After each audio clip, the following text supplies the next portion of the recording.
Bonsoir, docteur Gagnon. Merci d'avoir accepté notre invitation.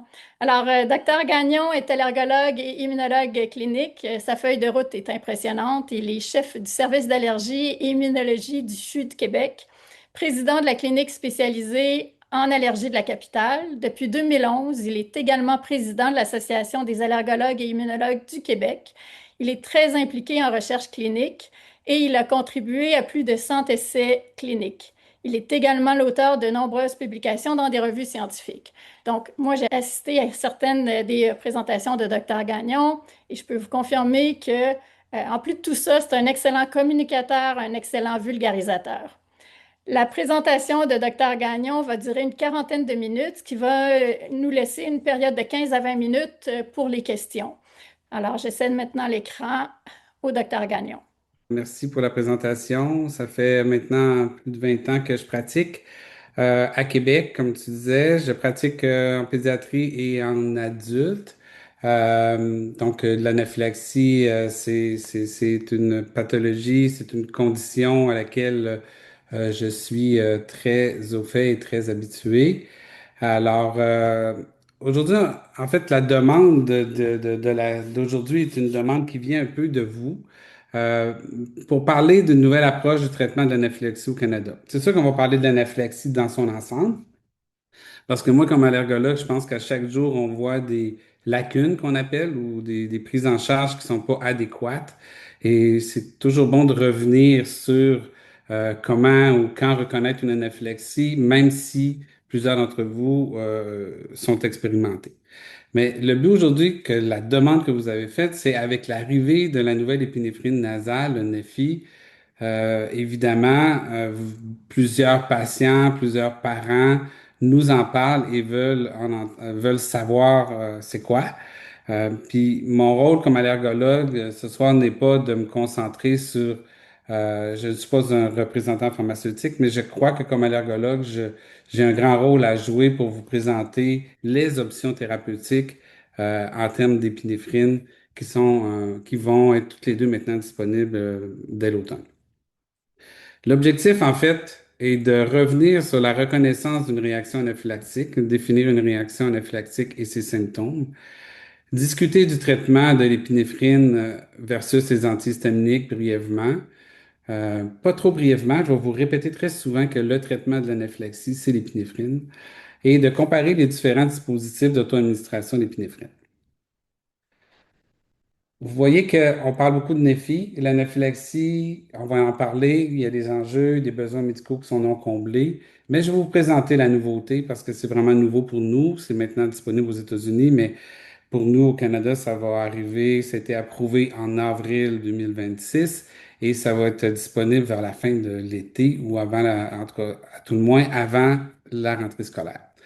Donc, on va vous présenter le NEFI. Je vais vous montrer quelques diapos pour vous dire pourquoi nous, comme docteurs, on croit que ça va fonctionner, de pharmacocinétique et pharmacodynamique. Innocuité, ça veut dire la sécurité et la tolérabilité du NEFI. Et on va regarder quelques données sur les préférences des patients puis certains facteurs humains.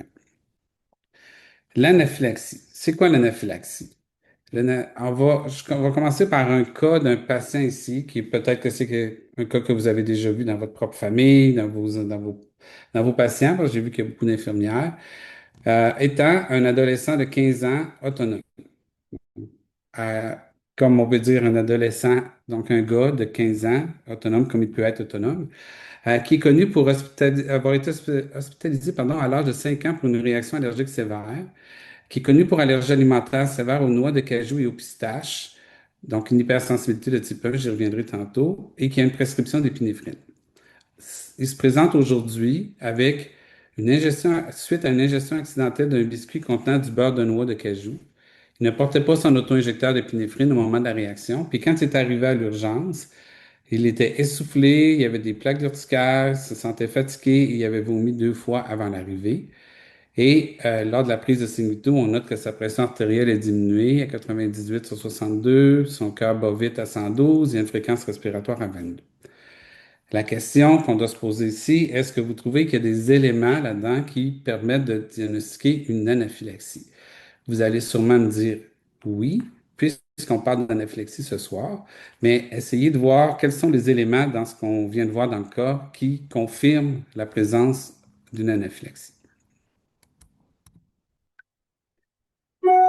C'est quoi en fait une anaphylaxie? Contexte clinique. C'est une allergie de type 1. Type 1, ça veut dire qu'on a des anticorps d'allergie IgE. Il y a 4 sortes ou 5 sortes de types d'allergies, mais celle qui nous intéresse, qui peut donner des anaphylaxies, est une allergie de type 1. C'est une réaction d'hypersensibilité qui est immédiate, qui commence rapidement après l'interaction avec l'aliment ou avec une autre cause d'allergie anaphylactique et les anticorps qu'on a dans notre système, dans notre corps, qui sont les anticorps IgE. Ces anticorps-là IgE, ils sont à la surface d'une cellule qu'on appelle mastocyte. Et le mastocyte, avec ces deux anticorps, quand il arrive un arachide, on va se concentrer sur arachide, mais vous savez comme moi qu'il y a plusieurs aliments qui peuvent donner des allergies. S'il arrive une arachide, des arachides, des protéines, ils vont reconnaître deux anticorps d'IgE à la surface du mastocyte et ça va faire que le mastocyte va relâcher, va dégranuler tout ce qu'il y avait dans des petits granules à l'intérieur. Et dans ces petits granules-là, on a de l'histamine. Et c'est pour ça qu'on parle souvent d'histamine. On a des prostaglandines, on a de la tryptase, on a toutes sortes de choses. Mais l'histamine, quand elle prend la circulation, quand elle est libérée comme ça, elle va être capable d'induire tous les symptômes de l'anaphylaxie, de la réaction allergique alimentaire. Donc, les réactions allergiques systémiques de type 1, sévères, d'apparition rapide et potentiellement mortelles, c'est ce qui fait peur dans l'anaphylaxie, c'est que c'est une réaction allergique qu'on doit prendre en considération rapidement parce que ça peut être potentiellement mortel. La plupart, comme j'ai dit, sont médiés par les IgE. Les causes, les facteurs déclenchants fréquents alimentaires, arachides, crustacés, œufs, lait, noix, blé, sésame, soya, ce sont toutes des causes d'anaphylaxie alimentaire, mais vous savez comme moi que maintenant, il y a plusieurs aliments, plusieurs protéines alimentaires qui peuvent être diagnostiquées. On n'a pas mis les poissons dans cette diapo-là, mais il y en a plein. Il y a plusieurs médicaments aussi qui peuvent causer des anaphylaxies, pas toujours par le mécanisme IgE, mais qui peuvent aussi causer des anaphylaxies. Et évidemment, les venins d'insectes pour lesquels vous savez très bien qu'on peut faire des réactions sévères. C'est un fardeau, l'anaphylaxie. C'est un fardeau, il y a un fardeau de la maladie sur la santé. On estime qu'environ 2% des Canadiens sont à risque d'anaphylaxie liée à une allergie alimentaire ou au venin d'insectes. 2% des Canadiens, ça fait beaucoup de monde. L'incidence mondiale de l'anaphylaxie, 46 cas pour 100 000 personnes par année, avec une augmentation annuelle de 7,4 dans les dernières années. Et la mortalité, très heureusement, la mortalité associée à l'anaphylaxie, elle n'est pas si élevée que ça. De 0,03 à 0,3 décès par million de personnes par année. Donc, c'est pas tant. Mais c'est pas tant parce que aussi parce qu'on fait de la prévention, parce on fait attention, quand on sait à quoi on est allergique, on apprend à se protéger, et parce que on a accès à des traitements pour pas mourir de l'anaphylaxie. Les fardeaux économiques, ça coûte cher. On estime que 0,3 à 0,5 de toutes les visites à l'urgence au Canada sont attribuables à l'anaphylaxie. Et la proportion des visites à l'urgence pour anaphylaxie a augmenté de 95 entre 2006-2007 et 2013-2014. Multiples raisons. Il y a plus de monde qui ont des allergies, mais aussi on fait plus d'enseignements, on parle plus des lacunes, on explique plus qu'il faut se traiter et aller à l'urgence, donc ça contribue à augmenter les fréquences à l'urgence. C'est quoi les signes et les symptômes d'une anaphylaxie? En fait, je vous ai dit tantôt que l'anticorps, il reconnaît, l'allergène arrive, il reconnaît l'anticorps, deux anticorps sur la surface du mastocyte, ça déclenche une réaction, ça commence dans la bouche, mais ça prend la circulation. Donc, ça donne une réaction qui va être systémique. Une anaphylaxie, c'est une réaction systémique qui atteint plusieurs systèmes. Donc, au début, l'atteinte cutanée, chez 80 à 90 des patients, il va y avoir une atteinte au niveau de la peau. Urticaire, prurite, ça veut dire ça pique, des rougeurs, des bouffées de rougeur, de vasomotrices qu'on appelle, de l'enflure, des muqueuses. Les muqueuses, ça va être les lèvres, ça va être la langue, ça va être l'oropharynx, ça va être les paupières. Les paupières, c'est plus cutané, excusez, mais ça va enfler. Il va avoir une sensation importante de gorge serrée, il peut avoir de la difficulté à avaler. et puis avoir des atteintes respiratoires. Là, je le garde plus loin, respiratoire, je l'ai dit après, parce que les gens, ils pensent qu'il faut avoir une atteinte respiratoire avant de traiter. Ça, c'est un système. Système cutané muqueuse est un système. Retenez ça. L'atteinte respiratoire est un système. Donc, des sibilances, ça scille, on est essoufflé, on a de la toux, la voix rauque, du stridor, c'est une voix ça va avec la voix rauque. On peut venir bleuter parce qu'on commence à manquer d'oxygène. Ça, c'est les voies respiratoires basses. Les voies respiratoires hautes, mais c'est plus au niveau du nez. On va congestionner, éternuer, moucher, coulement nasal, ça pique dans le nez. Ça, c'est l'atteinte respiratoire, soit haute ou basse. Un autre système, cardiovasculaire. Cardiovasculaire, on peut avoir des étourdissements, on peut avoir une douleur thoracique, le cœur qui bat vite, l'hypotension, la pression, et on peut perdre connaissance. Un autre système, gastro-intestinal, 30-45% des cas vont présenter des symptômes gastro-intestinaux, donc des vomissements répétés, douleurs abdominales importantes, diarrhée, vraiment des grosses crampes. Vous voyez ici, on a un système, deux systèmes, trois systèmes, quatre systèmes. C'est important de distinguer que, que les systèmes pour comprendre quand traiter notre anaphylaxie. Je vais y revenir tantôt. L'apparition des symptômes peut parfois être retardée. La plupart du temps, c'est rapide, mais ça peut aller jusque dans les 2 à 4 heures après l'injection. Mais la plupart du temps, c'est rapide. Je reviens juste avec des images sur la peau, tissu cutané et muqueuse. Je vous l'ai dit, mais le prurite qui pique, quand on parle d'anaphylaxie, la paume des mains, la plante des pieds chez un adulte, quand ça pique, ça pique, ça pique, ça pique, j'ai l'habitude de dire à mes étudiants, faut trouver la cause jusqu'à preuve du contraire, il y a quelque chose. Les aisselles, le cuir chevelu, lèvres, langue, palais pour enfler, les organes génitaux enflés, les oreilles, le canal auditif, toute muqueuse, tout ça, ça peut piquer beaucoup. L'urticaire, vous connaissez, et les enflures, on en a parlé. J'ai mis cette diapo-là aussi parce que le système neurologique n'est pas précis dans l'atteinte. Mais pourquoi je voulais revenir sur, quand on parle de système neurologique, c'est que dans 10 à 15% des cas, les patients peuvent décrire une impression de faim imminente, une inquiétude. Et en pédiatrie, c'est important parce que les enfants qui sont pas capables de parler sont en train de s'amuser, ils ont eu un contact avec un aliment à lequel ils sont allergiques et ils vont présenter un changement soudain de comportement. Ils vont devenir irritables, ils vont arrêter de jouer, ils vont aller se cramponner à leurs parents. Ça peut être un signe qu'il se passe quelque chose. Donc, il faut essayer d'interpréter à ce moment-là parce que c'est peut-être le début d'une réaction allergique. Le gastro-intestinal, on en a parlé. Le génito-urinaire aussi est un système qui peut être atteint. Les femmes enceintes ou les femmes peuvent présenter des contractions utérines lors d'une réaction anaphylactique qui va donner des crampes, des saignements. Une femme enceinte pourrait perdre son bébé sur une réaction anaphylactique. Donc, parfois, on a des situations où la femme enceinte a peur de se traiter avec l'épinéphrine parce qu'elle est enceinte, alors que c'est l'inverse qu'elle devrait faire, puisque si on est en train de faire une réaction anaphylactique et que la femme est enceinte, elle pourrait perdre son bébé sur les crampes utérines et les saignements. Donc, le traitement va plutôt rétablir, arrêter les crampes et aider le fœtus. Oculaire, c'est l'édème palpébral, les paupières, l'armoiement conjonctivite, prurite, et certains parfois vont sentir, décrire une espèce de goût métallique quand ils ont une réaction anaphylactique. Donc là, je reviens à la diapo de étant adolescent de 15 ans, autonome, mais qui ne portait pas son auto-injecteur d'épinéphrine. Je vous ai mis en rouge les choses importantes de cette diapo-là.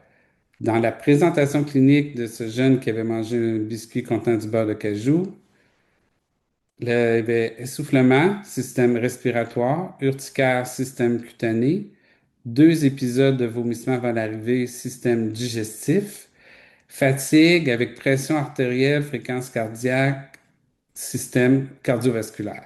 Fait que juste ici, on voit que ce patient-là a 4 systèmes.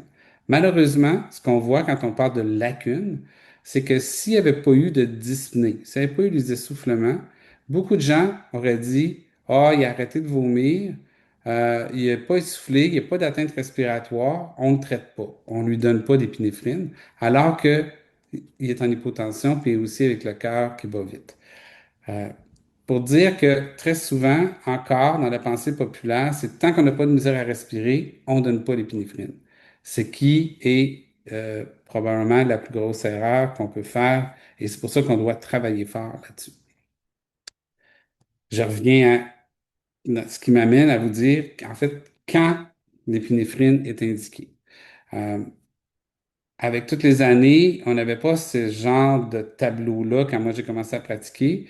Et on sait que il faut déterminer, il faut reconnaître l'anaphylaxie. Donc, pour reconnaître l'anaphylaxie, parfois, ça nous prend certains critères. Et les critères qui sont maintenant bien acceptés, c'est ceux-ci. C'est un peu lourd, mais je vais aller avec les critères pour ceux auxquels vous êtes exposés. Donc, exposition, vous avez des enfants ou vous-même vous êtes allergique à un aliment. Donc, vous êtes connu allergique et vous avez peut-être été exposé, donc peut-être un contact accidentel. Et si vous présentez une apparition soudaine d'au moins deux des manifestations suivantes, donc deux systèmes atteints avec une probable exposition, on va parler d'une réaction anaphylactique et il faut administrer l'épinéphrine sans délai. C'est le traitement initial le plus important, c'est l'épinéphrine sans délai.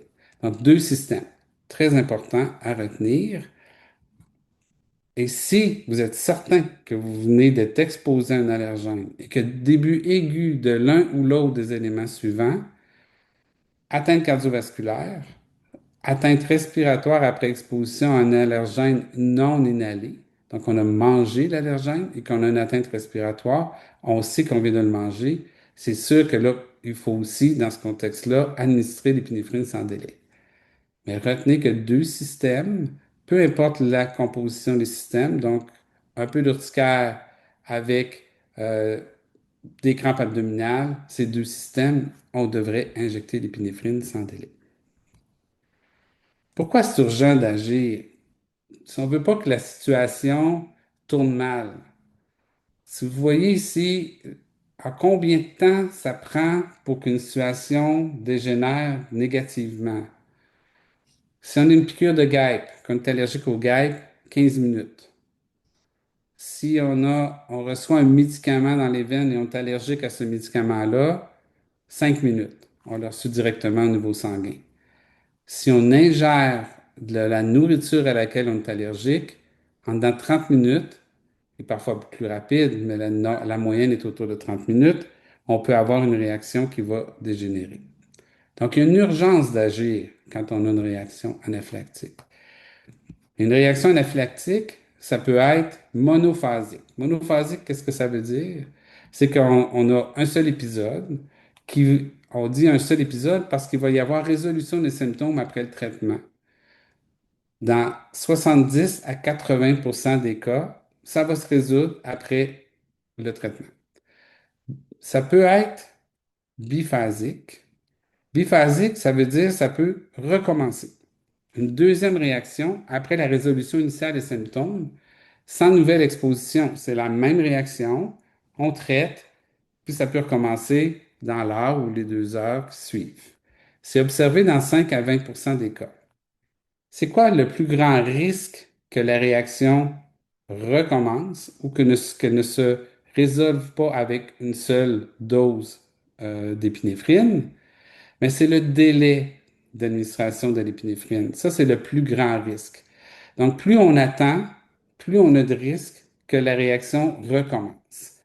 Et ici, il y a un point qui est important de dire, c'est que ce qu'on entend tout le temps aussi, ce qu'on remarque ou ce qu'on constate dans nos bureaux avec nos patients, c'est que parfois vous allez pas donner l'épinéphrine parce que vous avez l'impression que l'épinéphrine donne des effets secondaires qui fait que vous devez aller à l'hôpital. Mais c'est pas ça. L'épinéphrine, elle donne pas les effets secondaires. Elle sert à ramener le système normal, à traiter les symptômes, puis à contrôler l'anaphylaxie. On va à l'hôpital parce que ça peut recommencer. Si la réaction était anaphylactique claire, elle peut recommencer et c'est pour ça qu'il faut aller à l'hôpital. C'est pour se protéger d'une possible deuxième phase de réaction. Ça peut arriver que les anaphylaxies soient prolongées, mais heureusement, c'est rare. C'est des anaphylaxies pour lesquelles on va devoir être hospitalisé parce que là, les symptômes persistent beaucoup. Donc, biphasique, je vous rappelle, beaucoup plus de risques que ça recommence si on attend trop pour donner l'épinéphrine. Évidemment, plus c'est grave au début, le type d'allergène, il y en a qui sont un peu pires, la voie d'exposition ou les caractéristiques du patient, là, dépendant des réactions qu'on a faites dans le passé, sont aussi des facteurs qui expliquent des fois plus les réactions biphasiques. Donc, notre étang, que serait votre approche actuelle pour prendre en charge l'anaphylaxie chez ce patient? Dans le fond, je vous laisse y penser. Vous voyez que je dis souvent des choses que peut-être vous allez voir apparaître la diapo après que je l'ai dit. Euh, c'est un long texte. Je sais que la présentation va être disponible après sur d'autres réseaux. C'est un long texte, mais c'est un texte pour vous dire, qui sert à dire pourquoi c'est l'épinéphrine le premier traitement. Je fais des images habituellement, mais je ne l'ai pas ici. Je fais des images sur papier quand je suis avec mes patients. L'épinéphrine a fait quoi quand on la donne? Quand on a des symptômes d'anaphylactie, l'épinéphrine agit sur différents récepteurs. Les récepteurs alpha, pour dire quelque chose, vont servir à venir faire une constriction des vaisseaux sanguins. Donc, on a une hypotension, ça va venir nous aider à replacer la pression artérielle. Le bêta 1, c'est la même chose pour la pression artérielle et la fréquence cardiaque. Mais le bêta 2, c'est la partie qui explique le plus pourquoi c'est ça le premier traitement. C'est que je vous ai expliqué au début que quand arrive l'allergène sur les deux anticorps, il dit au mastocyte, dégranule, lâche l'histamine, lâche tout ça, et c'est comme ça que la cascade part. Mais l'épinéphrine, elle vient contrer, elle vient empêcher la libération des médiateurs de l'inflammation par les mastocytes. Donc, là, on a de l'histamine qui est lancée par le mastocyte, puis ça rejoint les petits récepteurs d'histamine sur nos autres cellules. Puis on a le réflexe de prendre un antihistaminique pour bloquer les récepteurs, mais on n'a jamais assez d'antihistaminique ou pas toujours assez d'antihistaminique pour toutes les bloquer. Donc, ce qu'on fait à la place avec l'épinéphrine, on vient arrêter le mastocyte de dégager ou de libérer de l'histamine. C'est ainsi qu'on bloque la réaction. On arrête la réaction au départ au lieu d'essayer de la bloquer une fois qu'elle est toute lancée. Donc, l'administration d'épinéphrine, c'est ça le but. Quand on prend en charge les anaphylaxies, je répète, il faut comprendre notre protocole d'urgence. Notre protocole d'urgence, il faut comprendre quand on est en réaction anaphylactique. Puis je vais vous dire, là, une réaction anaphylactique puis un choc anaphylactique, c'est deux éléments ensemble. Mais c'est une réaction anaphylactique, c'est dès qu'on a deux systèmes atteints. Un choc, c'est quand on a une baisse de pression en plus ou juste une baisse de pression. Là, on est en choc anaphylactique. Mais si on reconnaît notre réaction anaphylactique, on a notre protocole d'urgence, on fait reconnaissance et on sait qu'il faut qu'on la traite. Si c'est de la bouffe, on va l'enlever. Si on est à l'hôpital, on va enlever la perfusion, etc. On va surveiller le mental, s'il est en perte de conscience ou pas, mais on va surtout rapidement, dès qu'on l'a reconnu, le plus rapide, il faut se rendre rapidement à l'épinéphrine, il faut appeler le 911. Et on dit toujours que c'est mieux de garder la personne qui a réagi couchée, surtout si le vomissement tourné sur le côté. Il faut garder couché parce que si on reste assis ou si on est debout ou si on n'est pas ça a plus de risques de tomber en hypotension après. Et là, ce qu'on constate, c'est que quand les patients arrivent à l'urgence, donc ici, c'est une étude qui regardait les traitements d'anaphylaxie avant d'arriver à l'urgence. Quand je vous parle de lacunes, ce qu'on constate, c'est qu'il y a une sous-utilisation de l'épinéphrine. Les antihistaminiques sont utilisés trop souvent, l'épinéphrine pas assez souvent, et parfois même des corticostéroïdes avec d'autres traitements en clinique en passant. Il faut changer ça. Pourquoi l'épinéphrine est-elle sous-utilisée? À 48% des enfants de 4 à 18 ans allergiques à l'arachide ne portaient pas leur auto-injecteur d'épinéphrine lors de la réaction. Il y a des adultes qui n'ont pas eu de prescription ou qui n'ont pas été l'acheter. Et il y en a qui en ont, mais ils ne sont pas en possession d'auto-injecteurs malgré une prescription. J'ai vu une patiente encore la semaine passée qui me dit que oui, elle a un auto-injecteur, oui, il est chez eux, à la maison, mais elle vient du Saguenay puis elle est à Québec. Donc ça nous dit pourquoi on a souvent une problématique de pas d'auto-injecteur disponible. Donc, pourquoi on pense que les patients comme étant ne portent pas leur dispositif d'épinéphrine? Ben, si l'administration précoce d'épinéphrine est associée à un meilleur résultat clinique, il faut réfléchir aussi pourquoi. Parfois, ils ne les portent pas, parfois, ils ne les injectent pas parce qu'ils n'ont pas les aiguilles. Principale raison de non-administration ou de retard d'administration, 25 à 50 des cas, c'est la peur des aiguilles. Il y a encore beaucoup trop de gens qui craignent ou qui hésitent à injecter. 56 des parents d'enfants ayant une allergie à l'arachide se disaient craintifs à l'idée d'utiliser un auto-injecteur. Et on le vit, nous, on fait des challenges en clinique. Les parents ont peur d'injecter. Heureusement, avec les challenges, ça, quand les gens ont des réactions dans nos cliniques, on les fait pratiquer, puis après ça, tout le monde devient un petit peu plus à l'aise.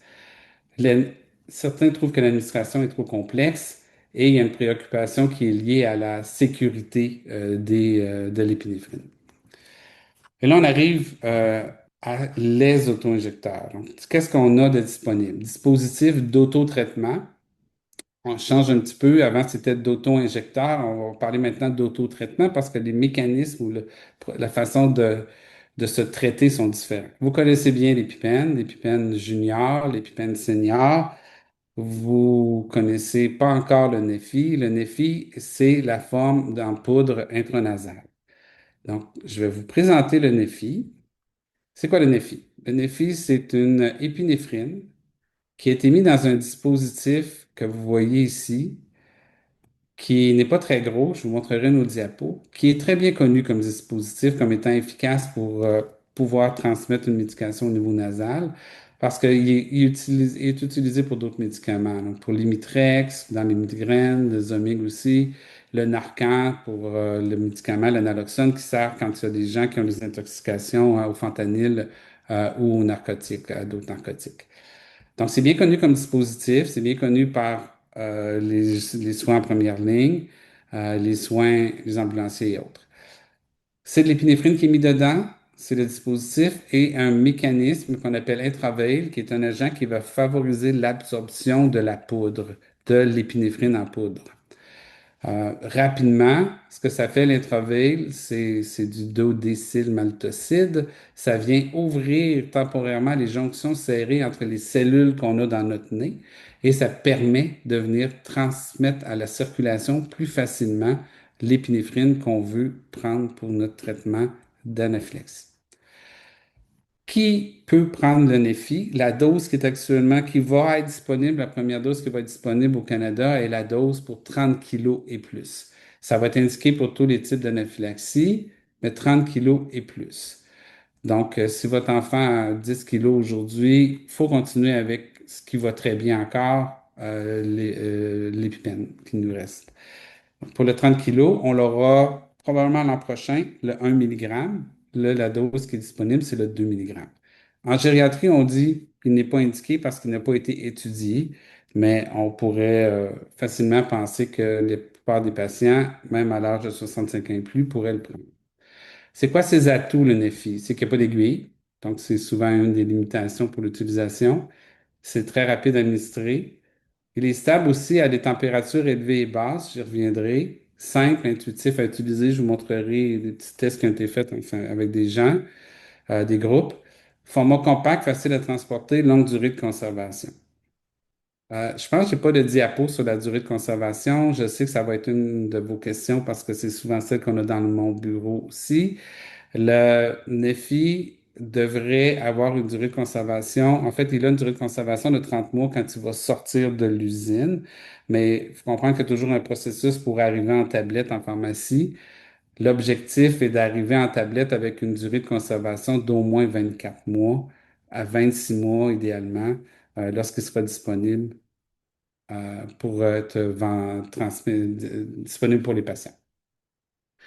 Cette diapo ici vous montre les dimensions du Neffy. Vous voyez que c'est vraiment un petit dispositif si vous le comparez avec un iPhone et les EpiPen. Vous voyez le Neffy. Je montre l'étui ici que vous pourrez obtenir sur demande si vous voulez des étuis éventuellement pour transporter votre ou vos Neffy parce que le Neffy va se vendre en paquet de deux et les deux vont entrer dans cet étui-là, mais il va se vendre en paquet de deux, comme aux États-Unis. pour l'épipène et autres. Donc, si vous voyez qu'il est approuvé en avril, et là, j'arrive à la partie pour... bon, il y a beaucoup de monde expérimenté, il y a beaucoup de monde qui ont certains cours de sciences dans ce que j'ai entendu tantôt, mais la partie où ça peut avoir l'air plate, mais dans le fond, je vais essayer de résumer, c'est pour vous montrer pourquoi nous, comme allergologues, on est maintenant bien convaincus que le NEFI peut fonctionner. Qu'est-ce qu'on a besoin de savoir, en fait? On a besoin de savoir que cette épinéphrine-là va dans le sang, qu'elle soit injectée ou qu'elle soit par poudre intranasale. Vous voyez ici, je vais très rapidement vous montrer la zone entre les deux lignes. C'est ce qui est reconnu comme étant la zone la zone qu'on doit atteindre pour avoir un effet thérapeutique. Et vous voyez en vert, c'est l'épipène, et vous voyez en grège, c'est le néphi. Donc, on est dans la zone thérapeutique, c'est rassurant. Si on prend le néphi par voie intranasale, on est dans la zone thérapeutique. Et ici, c'est des études qui ont été faites avec 59 patients pour une dose de néphi. Qu'est-ce que ça fait versus l'épipène? Vous voyez, bon, l'épipène, ça va vite, mais ça redescend aussi. Et vous voyez que le néphi aussi va monter et il va rester plus longtemps un petit peu avec une dose correcte en administration unique. Et vous voyez ici qu'en deux doses, parce que souvent on se dit, est-ce qu'on doit avoir deux doses et est-ce que ça va fonctionner avec deux doses? Mais la réponse est oui, ça va fonctionner. L'épipène, le Neffy, tous ces traitements-là, que ce soit épipène ou Neffy, se retrouvent dans la zone thérapeutique.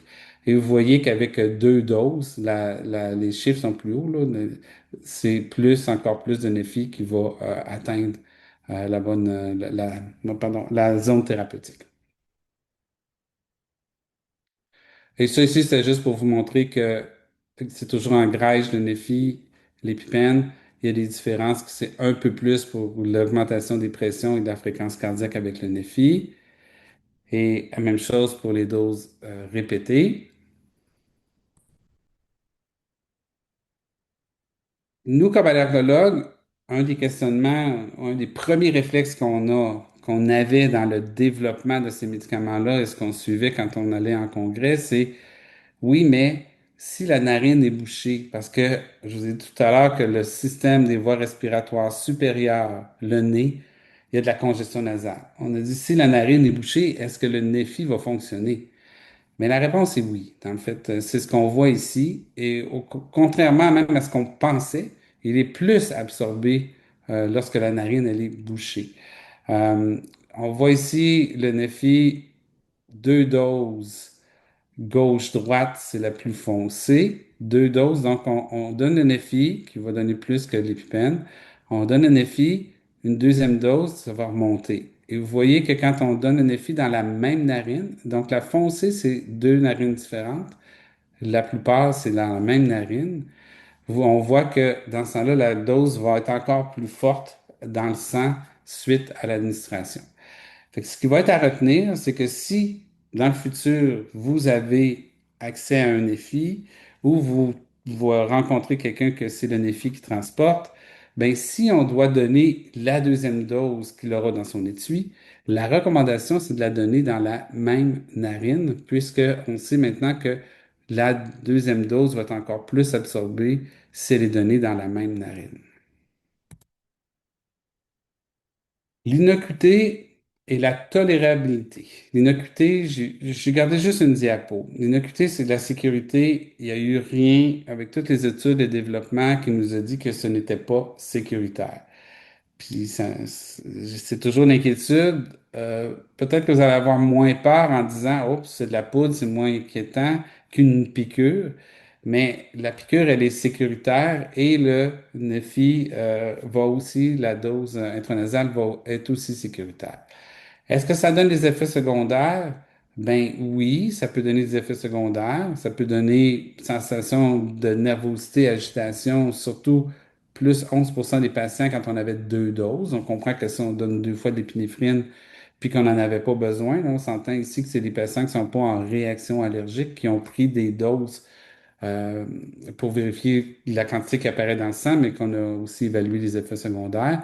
Donc, l'épinéphrine injectée ou en poudre va donner deux doses, va donner plus de sensations d'agitation, peut donner des maux de tête, plus aussi si on a deux doses, de l'inconfort nasal ou d'irritation de la gorge. Donc, c'est les effets secondaires principaux qui ont été rapportés lors des études.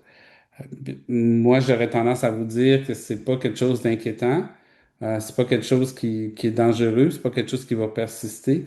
Et au contraire, mais si on en a vraiment besoin, la plupart du temps, ces effets secondaires-là ne sont pas, je dirais, le bénéfice dépasse les effets secondaires.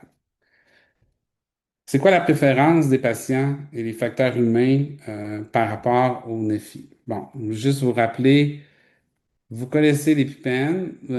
L'épipène est encore un bon traitement, puis est encore un traitement que plusieurs vont choisir de garder. Et c'est important que tout le monde qui fait affaire ou qui est exposé à un risque de patient anaphylactique ou d'anaphylaxie pour soi-même ou qui a une formation, ben, ça va être important dans le futur de savoir administrer et un et l'autre, de savoir que les deux existent et de savoir que les deux fonctionnent. L'épipène, donc, j'avais pas accès là, en personne, je suis plus capable de montrer comment l'utiliser, mais j'avais pas accès sur un webinaire à une vidéo.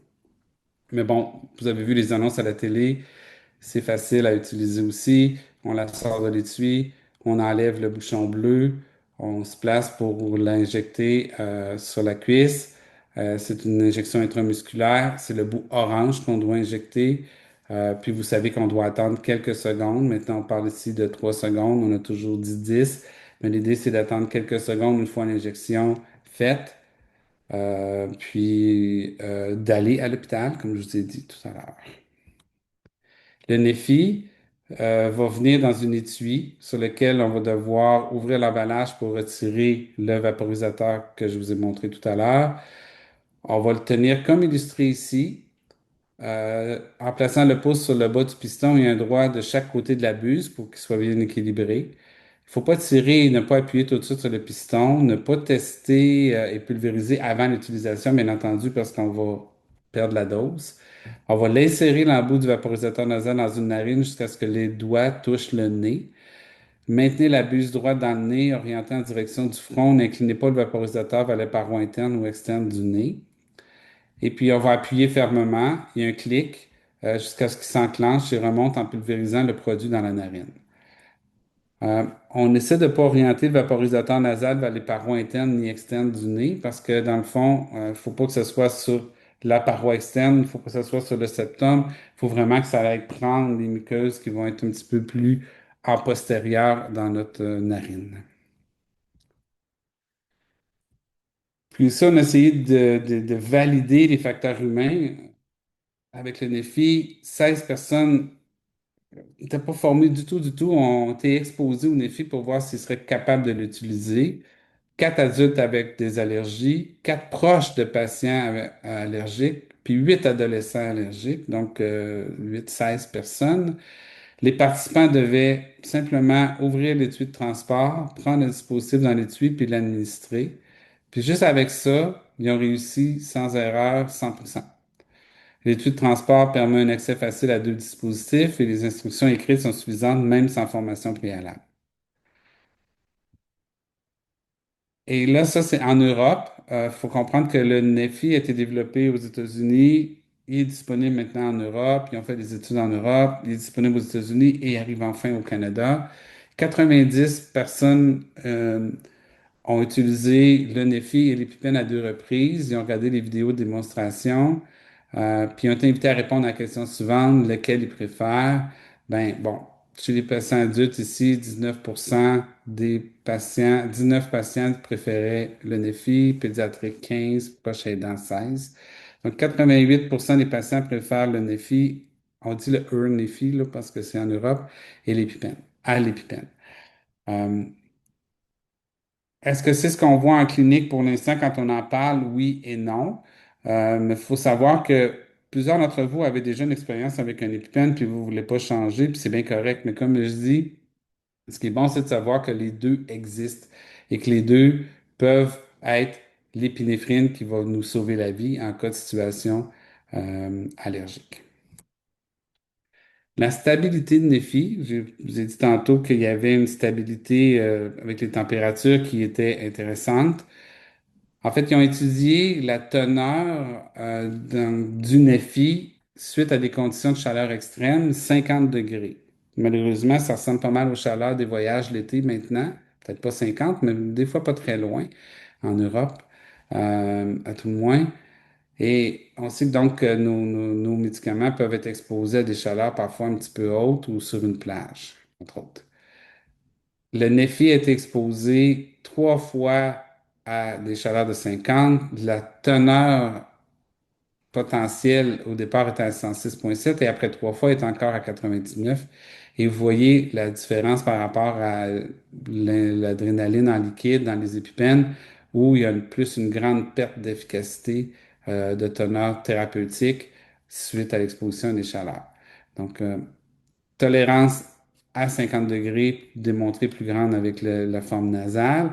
Et aussi, après des gels où on a gelé, répété le gel et le dégel du NEFI, plusieurs gels et dégels, la valeur thérapeutique est encore aussi bonne. Donc, congelé, oublié dans le taux, congelé, repris, décongelé, il va fonctionner aussi. Prise de décision partagée dans le choix d'un traitement par épinéphrine. Donc là, c'est quoi vos principaux éléments à considérer chez les patients, chez vous, chez vos enfants, chez les familles à risque d'anaphylaxie, quand vous allez choisir? C'est sûr que ceux qui ont de l'expérience, se sont injectés plusieurs fois l'épinéphrine, ils disent, moi, ça va bien avec ça, je suis à l'aise, je regarde ça. Pardon, ça, c'est moi qui me dis que j'achève, il faut que j'arrive à mon 41 minutes. Euh, donc, le traitement, et j'achève la conférence, là. Donc, c'est quoi vos éléments à réfléchir? Est-ce que vous avez tendance à pas porter votre dispositif en raison de sa taille, sa facilité de transport? Est-ce que vous avez déjà utilisé l'épinéphrine, comme je vous parle? Est-ce que vous avez une hésitation à vous injecter ou à injecter vos enfants? Est-ce que vous êtes réticent à adopter une nouvelle technologie? Est-ce que vous avez une préférence pour ou contre une forme particulière d'épinéphrine? Est-ce que vous avez des difficultés avec les techniques d'utilisation d'auto-injecteurs? Est-ce que vous avez peur des aiguilles? Parce que la peur des aiguilles est souvent un facteur qui fait que l'enfant, il sauve, il se couche, puis il crie, puis il veut pas être injecté, les parents hésitent, ils veulent pas lui faire mal. Donc ça peut devenir un problème chez certains. Juste une diapo pour finir, donner en vie réelle, parce que nous, comme allergologues, c'est beau qu'on vous parle d'une nouveauté, c'est beau qu'on veuille vous prescrire le Neffy, c'est beau qu'on dise ça. Ça fait 20 ans qu'on a des auto-injecteurs et qu'on vous dit faut utiliser l'auto-injecteur, comme j'ai cité beaucoup depuis le début. Mais avant de vous prescrire quelque chose de nouveau, on veut aussi être convaincu. Donc, on a été convaincu par les chiffres, les données, la quantité d'épinéphrine dans le sang, mais aussi, j'ai pas cette diapo-là, mais on a aussi des discussions avec des allergologues aux États-Unis qui l'utilisent beaucoup maintenant en clinique quand ils ont des réactions anaphylactiques dans leur travail. Et ils nous rassurent, ils nous disent que ça fonctionne très bien. Puis ici, on a 2515 allergologues qui ont accepté de participer à un programme qui avait accès au dispositif pour utiliser justement dans le cabinet lors d'urgences allergiques. Ça veut dire lorsqu'on donne des vaccins ou lorsqu'on fait des challenges, des provocations, puis que nos patients réagissent. Puis sur ces 2515 allergologues-là, il y en a 301 qui ont utilisé. Puis avec toutes les données accumulées, on se rend compte que 89,2% des patients ont reçu du Neffy, 88% ont reçu de l'épinéphrine injectable et ont récupéré avec une seule dose. Et le nombre de patients qui ont eu besoin de 2 doses est comparable que ce soit avec le Neffy ou avec les formes injectables. C'est quelque chose qui pour nous rassure. C'est une donnée qui est avec des chiffres, mais on a aussi discuté avec des allergologues de différentes cliniques qui l'utilisent maintenant de plus en plus aux États-Unis, qui nous rassurent que un ou l'autre, ils n'ont pas peur de traiter les patients avec ça. Ils s'attendent à un résultat positif.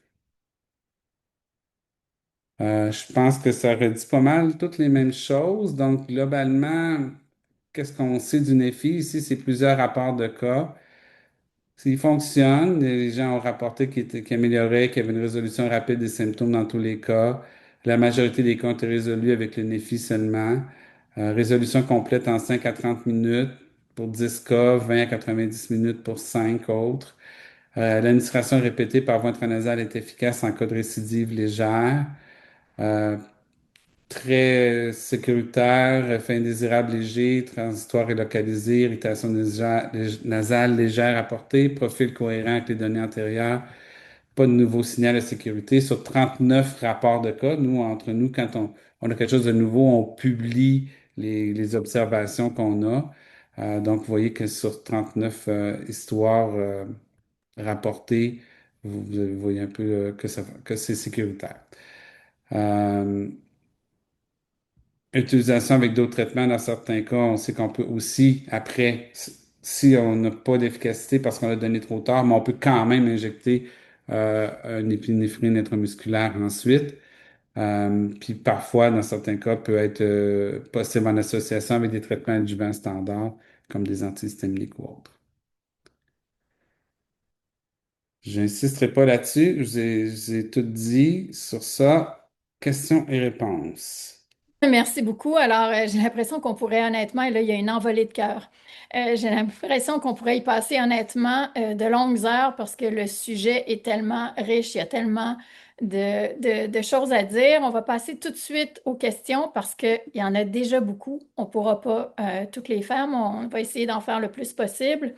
Alors, la première question, vous y avez répondu, donc ça va aller vite. Donc, lors une anaphylaxie, la participante indique que son garçon a le nez complètement bouché. Est-ce que le vaporisateur nasal est problématique dans un cas comme ça? Ben, en fait, ouais, c'est ça, puis je me suis attardé un petit peu là-dessus. Probablement que la dame m'a posé la question avant que je la présente. Mais au contraire, c'était aussi la question des allergologues, l'inquiétude des allergologues, mais au contraire, on s'est rendu compte qu'il est plus absorbé, même dans une narine congestionnée. Une question qui ne porte pas sur les dispositifs, mais plutôt sur les réactions anaphylactiques elles-mêmes. Mélissa se demande si on a fait une réaction anaphylactique, on en refait une autre, est-ce qu'elle sera nécessairement plus sévère? C'est un mythe. Parce qu'il y a plein de raisons, il y a plein de facteurs qui influencent une réaction anaphylactique. Dans quel état on part au départ? Est-ce qu'on est un asthmatique non contrôlé le jour de la deuxième ou la première? Est-ce que notre asthme est non contrôlé, ce qui augmente notre risque? La quantité, l'allergène, le délai pour traiter. Donc tout ça, c'est un mythe de dire qu'à chaque fois, ça va être de pire en pire.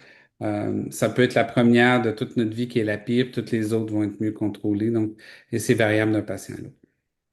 Est-ce que ça peut être une bonne idée de combiner l'épinéphrine et un antihistaminique lors d'une réaction grave? Ben, c'est jamais mauvais. C'est juste que l'antihistaminique, quand on le donne en premier, ça peut, avec le temps, masquer un peu les autres symptômes, ce qui fait qu'on retarde l'injection d'épinéphrine. Donc, c'est pour ça que c'est important de comprendre le concept que le but, c'est de casser la réaction, de bloquer la réaction au départ avec l'épinéphrine.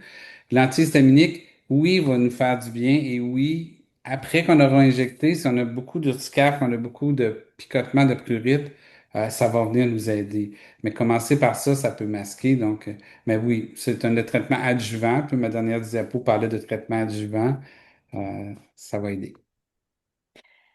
Est-ce que vous avez des trucs pour, dans le cas des adolescents qui ne veulent pas porter de dispositif sur eux d'épinéphrine? Est-ce qu'il y a une façon de les sensibiliser? Ben, c'est toujours, ça me fait sourire un peu parce que là, on fait face à des adolescents. Donc, vous avez tous vos trucs, vous connaissez vos adolescents pour plein de choses dans la maison, pour toutes sortes de choses. Mais en fait, souvent, je dis, malheureusement, ça vient des parents, là. Tu es allergique, tu te souviens pas d'avoir fait une réaction. Le meilleur truc, c'est quand on fait une réaction puis qu'on sait ce que ça donne, après ça, on veut pas en refaire. Mais, je vous dirais que c'est de la sensibilisation, c'est de l'exposition, c'est des sites comme des jouets, les allergies, mais c'est de l'exposition à savoir jusqu'où ça peut aller. C'est pour ça que j'en parle comme ça, du risque, puis de l'importance. Euh, mais c'est sûr que plus c'est petit, mieux c'est, là. Je vous dirais que probablement le temps où on avait allergique, c'était un petit peu plus facile. Le Neffy va être un peu plus petit. Euh, Puis il faut essayer de dédramatiser de se sentir différent. En réalité, si on demande à tout le monde de lever la main qui a un auto-injecteur, maintenant il y a peut-être 10-20% de la classe qui va en avoir. Mais c'est de discuter avec, puis de se demander aussi pourquoi tu as peur. Pourquoi tu ne le transportes pas? Il faut en discuter, ça, c'est sûr. Est-ce qu'on peut avoir une réaction anaphylactique à un allergène inhalé? Donc, par exemple, des particules de farine dans l'air. Ben là, la question, ben là, la personne a dit quelque chose de très précis, la personne de farine. En fait, pour avoir une réaction anaphylactique, il faut que la protéine ait un contact avec nos muqueuses. Donc, les odeurs, non, ça ne donnera pas d'anaphylaxie. Même si un pot de beurre d'arachide sur un coin, on sent l'odeur, on n'aura pas de réaction anaphylactique. On peut avoir un inconfort, mais on n'a pas de protéines sur la muqueuse. Mais là, la farine inhalée, on comprend que là, la farine peut être, si on en inhale, qu'on a carrément dans le nez, là, il y a de la muqueuse qui peut être en contact avec la protéine. Là, c'est un peu différent de la plupart, mais odeur, non. Farine, peut-être, là. C'est sûr que si on dépose quelque chose directement dans la muqueuse, ça peut déclencher les réactions. Plusieurs se posent la question, ça va être quoi le coût de Neffy? J'attendais celle-là. Euh, Évidemment, je ne travaille pas dans le domaine. Comme j'ai essayé de dire au début, je ne suis pas représentant pharmaceutique. Je sais que la conférence a l'air un peu biaisée, mais ce n'est pas l'objectif. L'objectif est de répondre à la demande que vous nous avez posée d'entendre parler du futur. Mais le coût, de ce qu'on comprend, va paraître plus cher au début parce que, bon, premièrement, il faut en acheter deux. Donc, évidemment, ils sont double coût pour ça, plus le fait que il dure plus longtemps, il dure 30 mois. Ce qu'on comprend, c'est que le prix pour un des deux par mois équivalerait à peu près le prix d'un épipène dans le même mois si on divise par mois de vie qu'on a quand on l'achète. Oui, on voit des 200 US, mais c'est très, très difficile de comparer avec le US parce que les EpiPen aussi à 300-400 des places, puis des allergiques qui étaient à 800. Donc, c'est très, très difficile hein, de comparer avec le monde des États-Unis. Il y a les négociations, quand on parle de prix, se font entre les compagnies et l'INES, le gouvernement, la RAMQ, en fait. Donc, ça, c'est à venir. Alors, il y a le coût et il y a la couverture par la RAMQ et par les assureurs privés. La bonne nouvelle, c'est que pour la première fois, moi, depuis que je pratique, c'est le Neffy est le premier médicament que je vois déjà approuvé ou recommandé par l'INES pour être sur la liste des médicaments remboursés avant même qu'il soit sur les tablettes, avant même qu'il soit en pharmacie. Donc ça, on a déjà cette information-là, ce qui veut dire que les négociations avec le gouvernement ne sont plus au point de dire est-ce que vous allez le rembourser, elles sont plus au point de dire on va s'entendre sur un prix. Donc ça peut prendre quelques mois, donc ça va aller plus en 2027 probablement, qui va être clairement remboursé par la RAMQ. Et là, quand c'est remboursé par la RAMQ, les compagnies d'assurance euh, embarquent dans le lot. Déjà, quand même, il y a des compagnies d'assurance qui nous disent qu'ils vont le rembourser.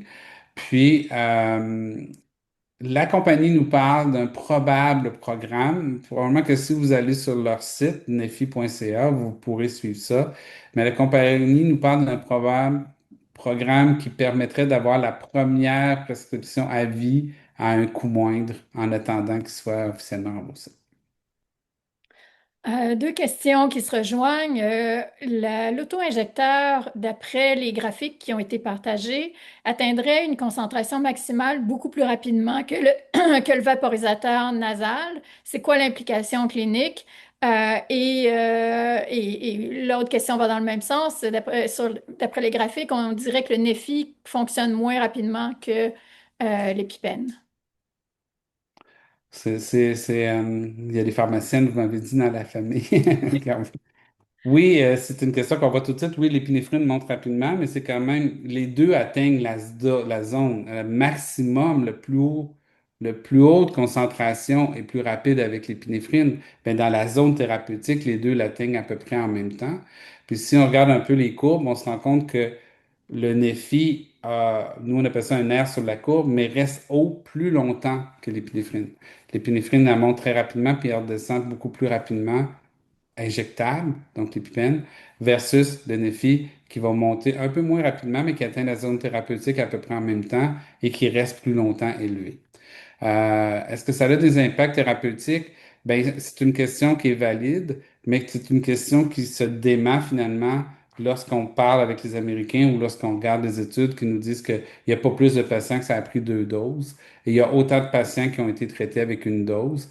Donc, ces données-là, pharmacocinétiques, euh, nous disent pas nécessairement que ça traitera pas dans le fond. C'est plus que, je pense pas que ça a une incidence thérapeutique. OK. Un antihistaminique de première génération comme le Benadryl, les gens se demandent, est-ce qu'on peut l'utiliser lors d'une réaction mineure? Est-ce qu'on devrait complètement retirer ce médicament-là des pharmacies? Je m'excuse, j'ai lu un commentaire qui me fait sourire, puis j'ai manqué votre question. OK. J'aimerais sourire aussi. La question, finalement, c'est, Une maman de mes patients qui m'a écrit il y a quelque chose. OK. Antihistaminique de première génération pour les réactions allergiques mineures. La question, c'est, est-ce qu'on devrait complètement retirer ce médicament-là des pharmacies? Je comprends pas que j'avais manqué votre question. C'est quelque chose pour les allergologues, pour nous, un énorme irritant, les antihistaminiques de première génération, parce que ça a beaucoup, beaucoup, beaucoup d'effets secondaires.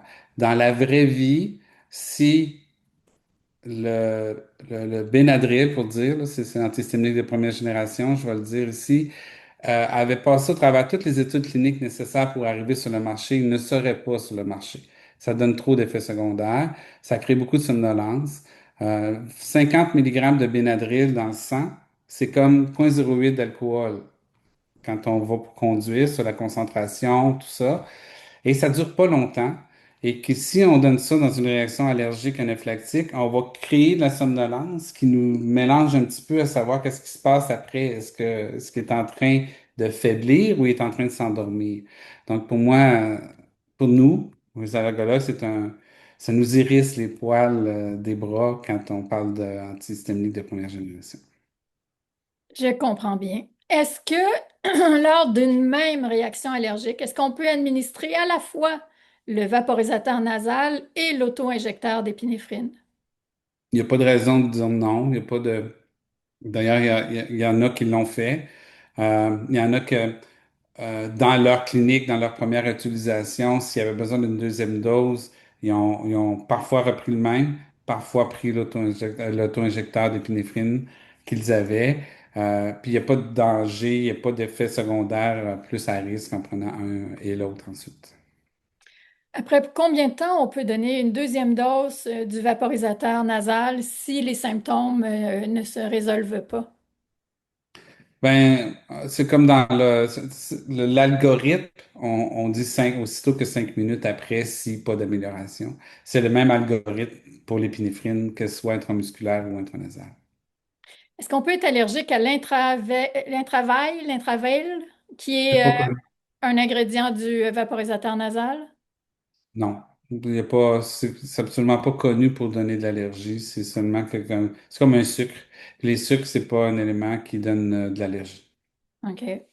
Dans le cas d'un bébé qui n'est pas capable de s'exprimer, est-ce qu'on doit quand même surveiller l'atteinte d'un deuxième système pour administrer l'épinéphrine, sachant qu'on pourrait le manquer? Ben, heureusement, les bébés ont cette capacité-là de donner des réactions qui sont quand même assez moins sévères. Souvent, ils vont faire un rash, plus ou moins vomir, mais ça, c'est un deuxième système. Mais souvent, s'il y a juste un rash, le deuxième système à observer, c'est si vous commencez à trouver qu'il répond moins ou qu'il est faible ou qu'il a l'air somnolent. Mais c'est sûr que heureusement, il y a moins souvent deux systèmes, mais le deuxième système est assez évident. Vous reconnaissez pas votre bébé, ou il vomit, ou vous trouvez qu'il crie, puis il a la voix rauque. Là, vous prenez pas de chance. Vous êtes mieux d'injecter, puis d'aller à l'hôpital après. C'est mieux trop d'adrénaline est mieux que pas assez d'adrénaline. Fait que trop hésiter sur un deuxième système, je le vois pas le deuxième système injecté, puis allez-y. Si on administre le vaporisateur nasal à un enfant, comment est-ce qu'on s'assure de ne pas toucher les parois nasales? Et si ça touche les parois, est-ce que c'est un problème? Est-ce que ça doit être administré de nouveau? Ben là, pour l'instant, bon, c'est 30 kilos et plus. Déjà, ça va être un petit peu plus facile. Mais en fait, c'est vraiment de l'entrée Puis c'est un peu, c'est à peine tourné parce qu'on le sait qu'on bloque vers le milieu. On sait si on fait, je sais pas si vous me voyez là, Oui. mais si on fait ça comme ça, c'est sûr qu'on est, si on voit qu'on est en train d'étirer la narine vers l'autre côté opposé, ben on est vraiment trop collé. Fait qu'il faut sentir un peu qu'il est lousse, excusez les mots là, mais qui est libre dans la narine. Puis on va l'injecter, puis ça va être correct. OK. Est-ce qu'on peut, il va y avoir deux dernières questions. Malheureusement, les questions continuent. Ben, malheureusement ou heureusement, là, l'intérêt est En vraiment très présent. anaphylaxie, et souvent, fait de 3 heures, fait que. Alors, deux questions rapidement. Est-ce qu'on peut donner le vaporisateur nasal à un enfant de moins de 30 kg, sachant que celui-ci a déjà un épipène adulte? Mais en fait, on ne peut pas comparer les épinéphrines. OK. Euh, il y a une épipène adulte parce que c'est la dose adulte 0,3, mais le 0,3, des fois, on la donne à 20 kilos. Et ça dépend, c'est que le 0,3, on sait, avec toutes les années d'expérience, qu'entre 20 et 25 kilos, on est préférable de passer ce qu'on appelle l'épipène adulte. Mais on s'entend qu'à 20 kilos, c'est pas 30 kilos. Puis là, ben, cette épinéphrine-là, elle est étudiée pour 30 kilos et plus, 2 milligrammes, puis on n'a pas 20 ans d'expérience. Mais si j'avais juste ça de disponible pour un enfant de 20-25 kilos, j'aimerais mieux trop d'adrénaline que pas d'adrénaline sur une réaction anaphylactique. OK. Ça va être plus sécuritaire, mais il reste quand même que ça va être le 1 milligramme pour plus bas. Puis on peut pas se fier sur le fait que c'est la 0,3 qui précise. Fait que si vous avez des pipelles aussi. Alors, présentement, moi, pour mes 20-25 kilos, je reste avec les pipelles. Même si le parent me demande, je dis on va attendre un petit peu. OK. Vous avez mentionné que dans le cas du vaporisateur nasal, pour une deuxième dose, il valait mieux rester dans la même narine.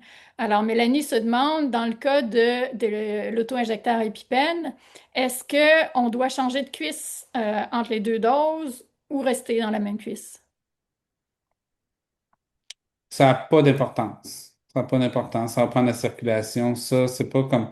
C'est juste que ce qu'on sait, c'est que dans la même narine pour le vaporisateur nasal, c'est que l'intraveill ouvre les jonctions, puis on pense que le fait qu'elles sont déjà ouvertes pour la deuxième dose, que ça va juste ouvrir un petit peu plus, puis il va encore rentrer plus de médicaments au niveau sanguin. Donc, c'est pour ça qu'on pense que c'est le mécanisme qui explique. Mais au niveau intramusculaire, ça crée une vasoconstriction temporaire, puis ça prend la circulation. On peut le refaire dans la même cuisse, c'est pas de problème. OK. J'avais dit que c'était la dernière question. J'ai menti, il va en avoir une dernière parce qu'elle est posée plus d'une fois. Si on a déjà une prescription pour un épipène, à partir du moment où Neffy va arriver sur le marché, donc on pense au mois d'août cette année, est-ce qu'on doit aller voir l'allergologue pour transférer à Neffy ou est-ce que la pharmacie peut faire le transfert? En principe, de ce que je comprends, ce serait non. La pharmacie ne peut pas faire le transfert parce qu'on parle de deux épinéphrines différentes. Euh, auparavant, quand on avait le Emerade, Allerject, Twinject, EpiPen, tous ces épisodes-là où on a eu des échanges, c'était la même épinéphrine, simplement dans des mécanismes différents. Mais là, c'est une épinéphrine différente avec une dose différente, qui est à 2 milligrammes. L'autre, c'est du 0,3. Il y a de l'intraveil. Donc, de ce que je comprends, l'Ordre des pharmaciens a dit qu'ils ne peuvent pas faire un transfert, un échange comme ça, où ça va prendre une prescription. Maintenant, on est 82 allergologues. Il n'y a pas juste les allergologues qui ont le droit de le prescrire, là. Mhm. Les médecins de famille, les PSPL vont aussi pouvoir prescrire n'importe quel auto-injecteur d'épinéphrine. Excellent. Alors, écoutez, il y a tellement de questions là, que moi, je pense qu'on va devoir tourner des capsules éducatives avec vous. Je dis ça comme ça. Je lance l'idée. Alors, écoutez, merci infiniment pour la présentation. Alors, on a des commentaires où on vous remercie pour votre passion et on dit que c'était très éclairant et je suis tout à fait d'accord. Merci aux participants pour votre écoute et vos excellentes questions. Vraiment, il y en avait encore plein d'autres. De nouveau, merci, Docteur Gagnon. Merci tout le monde. Bonne fin de soirée et à bientôt. Merci beaucoup. Bonne soirée à tout le monde. Bon été.